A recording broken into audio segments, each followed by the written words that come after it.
Olá, eu me chamo Aline Mendes e esse é o canal Café Criminal. Nesse canal me proponho a trazer para você casos criminais reais, nacionais e internacionais, tomando comigo aquele cafezinho. Mas antes de te contar sobre o caso de hoje, eu queria te pedir um favor.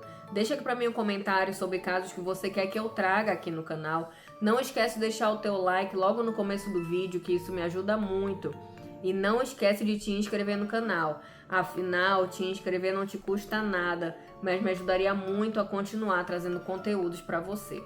Então, enquanto eu puxo a vinheta, pega o teu cafezinho e bora comigo pro caso de hoje.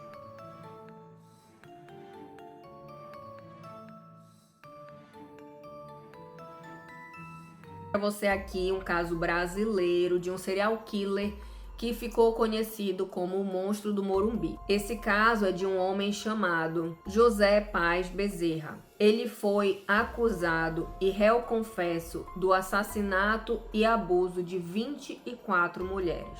José Paz Bezerra nasceu em 1945 no interior do estado da Paraíba. O José, ele era o cuidador do seu pai, era ele que tomava conta ali do seu pai que sofria com a doença hanseníase.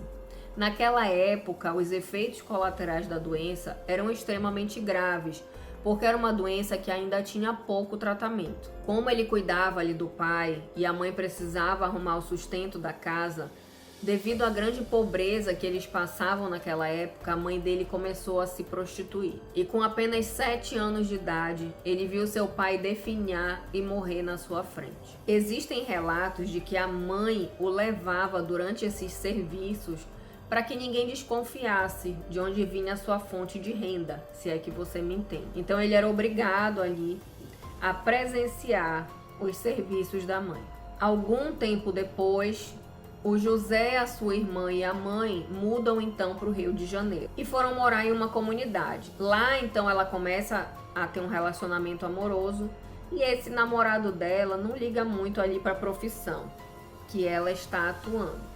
Então eles passam ali a morar juntos, o padrasto, a mãe, a irmã e o José.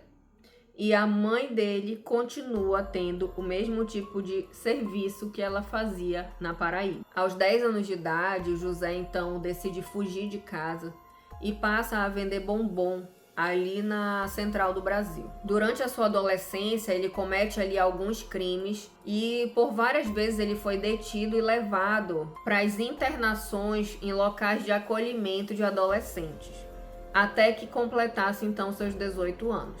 Ao completar 18 anos, José se alistou no exército e lá ele foi então acusado de cometer alguns furtos e então desertado. Após isso, não se teve mais notícia do José até a década de 70, quando em julho ocorreu de fato o seu primeiro crime grave. Na noite do dia 16 de julho de 1970, Yolanda Pacheco, uma professora de 36 anos de idade, chamou um táxi na Rua Augusta, em São Paulo. Chegou então para atendê-la um motorista de casaco e cachecol, mas ao invés de deixá-la no endereço em que ela solicitou, ele levou ela ao Morumbi. Muito assustada, a Yolanda ainda teve o reflexo de abrir a porta e se jogar de dentro do táxi e sair correndo para fazer uma denúncia. Na elaboração do retrato falado, ela então narrou como o José Pacheco seria e também identificou ele utilizando um casaco e um cachecol. Mas mesmo com o retrato falado, a polícia não conseguiu identificá-lo até outubro de 1970. No dia 19 daquele mesmo mês de outubro, as pessoas informaram à polícia que havia um corpo de uma mulher em um terreno baldio no bairro Real Parque, no Morumbi. A vítima foi encontrada seminua, amordaçada com seu próprio sutiã. Os braços e as pernas estavam amarrados com uma meia calça de nylon que envolvia parte do seu corpo e do seu pescoço, demonstrando com isso que ela havia sido estrangulada. O rosto da vítima estava coberto por hematomas.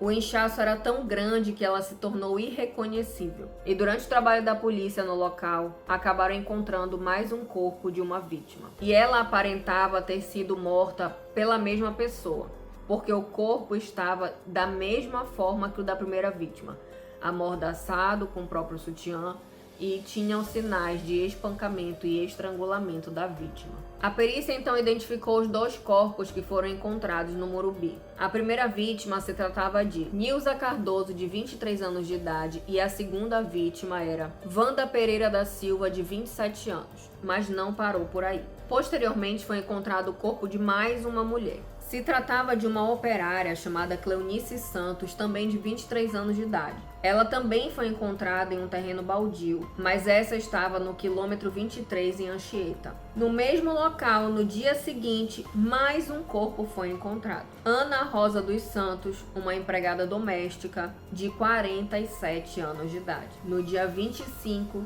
mais um corpo foi encontrado. Eu fico parando para pensar e imagino o desespero das mulheres, sabendo que estavam encontrando corpos em sequência ali no Morumbi, dia após dia. Então, no dia 25, quando foi encontrado mais um corpo, se tratava de Vilma Negri, que tinha 35 anos de idade, também encontrada morta em um terreno baldio no Butantã. Inicialmente, esse suspeito foi chamado de o estrangulador de São Paulo. E apesar dos esforços ali da polícia, nenhuma pista havia sido encontrada até outubro de 1970, quando no dia 7 de outubro de 1970 ocorreu um furto em uma mansão. Um copeiro que trabalhava nessa mansão furtou joias avaliadas em mais de 20 mil cruzeiros. E depois disso ele desapareceu, mas a esposa dele foi interrogada.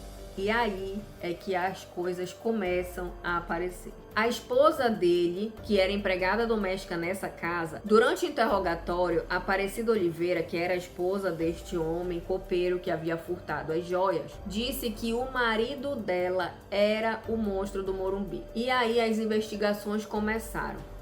E puderam confirmar em investigações conjuntas no Rio de Janeiro e em São Paulo que de fato o José Bezerra era o monstro do Morumbi e que ele tinha sido responsável pelo abuso e morte daquelas 5 mulheres encontradas. Após essa confissão da esposa dele, começaram as buscas dentro da casa. E lá na casa do José e da Aparecida encontraram recortes ali de jornais que traziam entrevistas e investigações dos assassinatos ocorridos, mas também encontraram pertences das vítimas. São os troféus, né? O serial killer tem esse hábito de levar ali pequenas recordações das suas vítimas. E eles também têm esse hábito de querer exaltar o seu serviço. Então, aqueles recortes de jornal e ali os pertences das vítimas não deixavam dúvidas para a polícia de que, de fato, o José era, sim, o monstro do Morumbi. E durante o interrogatório ali, a Aparecida confirmou que em outubro de 69, eles moravam em Vila Mangalô, próximo à Vila Anhanguera, onde foram encontrados aqueles primeiros 2 corpos. Nessa mesma época, foram encontrados, então, mais 2 corpos de 2 mulheres. Senira Amorim, de 44 anos, e Alzira Montenegro, de 40 anos de idade. Mas havia uma diferença entre o modus operandi do José. As outras vítimas foram encontradas mortas por asfixia e esganadura. Essas 2 outras vítimas agora foram encontradas com marcas de tiro. Até esse momento da investigação, o José já tinha sumido dali e fugiu para Guanabara, lá onde morava a mãe e a irmã dele. Mas quando a polícia foi investigar, né, ali a casa da mãe e da irmã, ele já não estava mais lá, já tinha fugido. E adivinha para onde ele foi? Belém do Pará, bem aqui onde eu estou nesse momento. Então ele foge ali com caminhoneiros para Belém do Pará, chegando em Belém em novembro de 1970. E não pense que ele parou por aí, porque ele continuou cometendo crimes aqui em Belém. Foram encontrados os seguintes corpos: Maria Tereza Marvão, de 44 anos, Anibalina Martins, uma comerciária que não se tem a idade exata no processo, e um terceiro corpo que foi encontrado em um poço de uma estação de rádio. Ele cometeu esses 3 feminicídios e mais 2 tentativas. Nas 2 tentativas, como as vítimas sobreviveram, pôde-se ter o depoimento formal delas e então saber que se tratava do monstro do Morumbi. Após ser identificado, ele foi preso em Belém do Pará em 1971, na data de 9 de novembro, aproximadamente ali 1 ano após a sua chegada. Ele chegou em Belém matou 3, tentou matar mais 2 e então, após esse período de 1 ano, ele foi preso. Obviamente, ele portava documentos falsos, afinal ele estava foragido. E o nome que ele tinha em seu documento era Gilberto José Oliveira. Mas após as investigações, ficou então comprovado que se tratava do José Bezerra. O José Paz Bezerra, então, foi transferido e conduzido para o presídio de São José, em Belém do Pará, sendo que hoje esse presídio já não existe mais aqui em Belém, tornou-se ali uma galeria. E lá, ao chegar na prisão, ele tentou tirar sua própria vida, mas não conseguiu. Durante as investigações, ele confirmou ter abusado e matado 24 mulheres entre os anos de 1966 a 1971. No entanto, com a confirmação dos corpos encontrados, o José foi condenado pelo assassinato de 7 mulheres e recebeu na época uma pena que ultrapassou 100 anos. Inicialmente ele cumpre essa pena em Belém e depois ele é transferido para São Paulo, onde ele cumpriu ali o resto da sua pena. Mas nós sabemos que no Brasil ninguém fica mais de 30 anos dentro da cadeia. Apesar da pena dele ultrapassar esses 30 anos, ninguém fica mais de 30 anos na cadeia. Então, o que aconteceu? Em 2001, o José Bezerra veio para fora do cárcere. Em novembro de 2001, após cumprir os 30 anos de prisão, ele ficou em liberdade. Quando o José saiu, ele tinha 56 anos de idade. Então, não se sabe de fato onde José hoje se encontra, afinal, ele já está em liberdade. Não se sabe por onde ele anda, o que ele anda fazendo da vida. Mas eu fico assim pensando, ele cometeu mais crimes do que o próprio maníaco do parque. E ele tá aí, em liberdade. Pode ser inclusive seu vizinho, meu vizinho, e nós não sabemos disso.